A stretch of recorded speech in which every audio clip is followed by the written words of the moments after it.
చంద్రబాబు ఏ హామీతో ఎన్డీఏలో చేరుతున్నారో, గతంలో ఎందుకు బయటకొచ్చారో చెప్పాలని డిమాండ్ చేశారు కేశినేని నాని.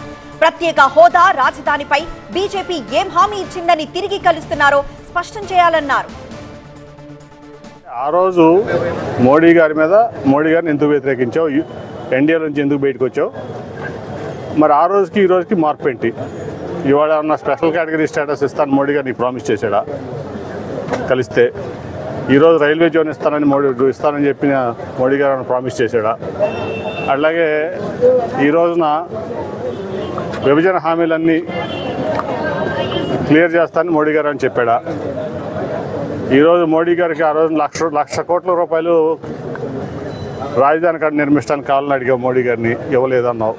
ఇవాళ ఇస్తానని నీకు హామీ ఇచ్చాడా? దాని మీద ఏం హామీలు ఇచ్చింది బీజేపీ కానీ, మోడీ గారు కానీ, అమిత్ షా గారు కానీ? అది క్లియర్ కట్గా చెప్పాలి ఆయన ప్రజలకి సమాధానం.